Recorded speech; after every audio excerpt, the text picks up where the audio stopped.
Straight ahead, a Martin County church has had to cancel services because it is sliding off the side of a hill. Plus, we bring you the latest from Washington as lawmakers struggle to reach an agreement on a spending deal. And the White House announced its pick to serve as assistant to the president and chief medical advisor.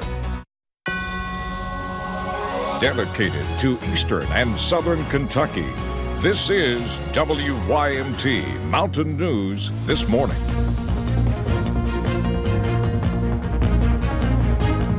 It is 6:30 on February 4th. Good morning, I'm Will Puckett. It's a Monday, but don't worry, your temperatures aren't going to feel like it's February 4th, at least not until the end of the week. I'm not the person to give you that message. Brandon is, so let's bring him in on the fold. And Brandon, yesterday I opened up the windows in my house. Might have to do it today. Absolutely. But by the end of the week, it'll be winter again. Yeah, just like always. But again, we're going to continue to track these warmer temperatures for the first part of the week till that cold front gets here. A little chilly this morning, so keep that in mind as you head out the door. Jackets will be needed. Let's go to the cameras here at 631, and you can see up on top of US 119, Whitesburg Pine Mountain. All quiet there overnight. No major issues UVA-wise. You can see the stars drifting through the sky. Looks like the football field lights came on at some point overnight there. But again, a quiet start to the day. Clean sweeps on live pinpoint Doppler radar. Some rain in the distance later on today, but nothing to scan at the moment. Temperatures in the 30s in the valleys, 40s and 50s on the ridge tops. So again,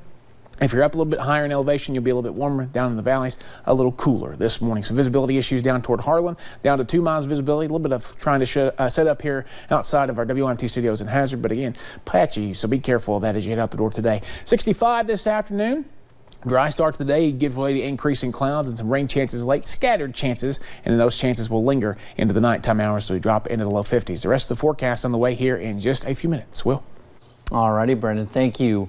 Well, a church in Martin County is falling off the side of a hill. Betty Harris and her late husband built the church back in 1998. She says if something is not done soon, the church will be destroyed.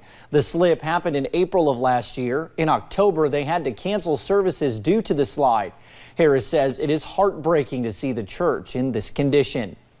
And I said, it's too dangerous. We can't have church in here. I went home, I cried all night, I cried up in the day. I couldn't talk about it. I can talk about it now a little bit. Harris says she hopes new county management will fix the slide before it is too late. She tells us she has hired a lawyer and hopes to have the issue resolved soon. Well, a death investigation is underway after a body was found last night in the Ringgold community of Pulaski County. The coroner says the body of a 52-year-old man was found off an embankment. The body was taken to Frankfort for an autopsy. Officials are not releasing the man's name at this time. Now to Powell County, where new information had crews searching once again for a Clay City man this weekend. Roy Lane went missing in March of last year. He was last seen at a gas station. Officials say nothing came of the search, but they are not giving up. They plan to meet again sometime next week, possibly with a dog, so they can search along the water. The family is offering a $700 reward for information that helps them find Lane.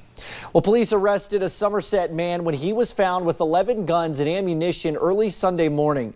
Pulaski County deputies say they pulled over Tip Miller, and when searching his car, they found the guns. Miller had outstanding warrants. Deputies charged him with being a convicted felon in possession of firearms. Now, on every level of every sport, there is pretty much one thing in common. Nearly everyone complains about officiating. Many refs deal with abusive insults. Some are even being threatened. At the high school level, the behavior towards officials is starting to take its toll. 6 years ago, the KHSAA had 1,900 refs for basketball. The numbers have been on a downward trend since then. You can see the biggest drop-off has been the past 2 seasons, when a whopping 111 referees quit. So far, just a few freshman and JV games have been canceled, but the concern is varsity sports may be next.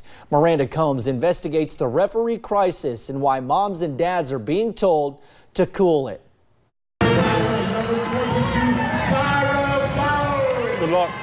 It's a Tuesday night, a battle between two teams, and tonight, it's where you'll find Mike Goins. I go to a game just about every night. Spot, okay? But he isn't rooting for any team. He's watching the referees. Off White's leg, Going that way. You put on the referee shirt, you know, you got to have some thick skin. You know that. Are we in a position where we won't have high school sports because of the lack of officials? I think it needs to change. If it keeps going in the direction it's going now, it's hard to say in a few years there won't be enough officials to actually do the game. Get out of the lane. Get out of the lane. Tonight, Goins picked a varsity doubleheader to sit through, girls first, between Clark and Bourbon counties. This is one of 64 games going on simultaneously in his area. Jump ball. Goins is in charge of assigning the officials for each and every game from middle school to varsity. Well, I had to tell a school today they wanted to add a game tonight and said, no, we don't have any available. I got to have 2 go. And that statement is a symptom of the reason for this point-blank op-ed, saying in part, Mom and Dad, cool it. We need to take a shot across the bow. Let's get everybody's attention. Because otherwise, this thing that we're the only people in the world that do the way we do, which is high school sport, we're going to lose. Because we won't have anybody to referee the games. Kentucky High School Athletics Association Commissioner Julian Tackett co-wrote the op-ed, saying more than 75% of all high school officials say adult behavior is the reason they hung up the whistle. I think that we as a society have accepted the fact that not only should you be negative, but you should be negative loudly. Parents getting fired up and sometimes out of control on officials and coaches isn't new. Yeah, we need to allow it to Whitley County High School baseball. What's going on out there, bud? There's a firing on the coach. We need them now. I'll get them up there. There was this full-out disaster of a fight in the early 90s, and in 09, this dad thinks he must tell the coach his thoughts right then. Watch his son push him away. Most of the time, what we notice, if you pay a lot of attention to it, you'll see this guy in the stands and he's chirping loudly. If his kid looks up there and catches an eye, drops his head, it's just like, oh my God, that's my dad. Players can make mistakes, coaches can make mistakes, but an official's mistake is not accepted. You know, we're expected to be perfect and get better. She walked. The pressure, they say, is being felt most on the younger officials. In many parts of the state, there are more officials over 60 years old than under 30. Why? Well, the younger ones won't take the trash talk. When she brought it over her shoulder, she took an extra step. What I think's missing, and this is my own personal opinion, is there was a time when that did go on and the school administrator stepped up and said, you're not going to do that. The administrator, the principals, you know, we got to have support from them. And, you know, if we don't feel like we have their back is up, you know, that's not a real good feeling for the officials. Well, probably because they're scared of the parents. Well, that's true. And we had a couple of situations where the school administrators, ADs, were afraid to remove the parents because they were afraid of their safety. If she could make a layup and there was contact, you could get an ambulance. Yeah, no, there's no contact whatsoever. If you haven't been a part of a school-age game lately, you might have forgotten that rush of excitement, of teamwork and integrity. Mike Goins watches it every night. It's a lesson about life for the players on the court. Ironic that the ones hurting them most are their biggest fans in the stands. In Clark County, Miranda Combs, WKYT. Having played high school sports before, parents can get pretty ridiculous, that's for sure. Now, it is a critical week for Congress and President Trump as they head back to the negotiating table to fund the government. Lawmakers have until February 15th to agree on border security funding.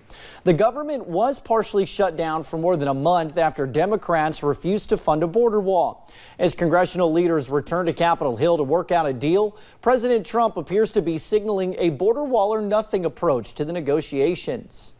You need a wall, and anybody that says you don't, they're just playing games. In an interview on Face the Nation, he said several options, include another shutdown, were on the table. Now, the White House announced Saturday that Ronny Jackson will serve as assistant to the president and chief medical advisor. Jackson is President Trump's former physician.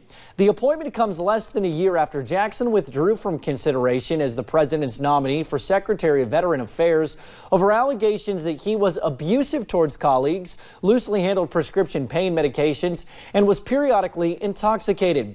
Jackson denied all of the allegations leveled against him, calling them completely false and fabricated. But he does remain under investigation by the Pentagon. Well, the White House Office of National Drug Control Policy highlighted how it plans to fight opioid addiction Friday.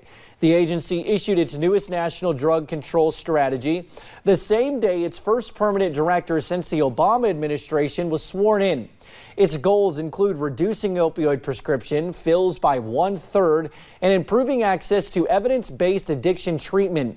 It also plans to increase public awareness of rescue breathing, a form of mouth-to-mouth resuscitation that can help opioid overdose victims.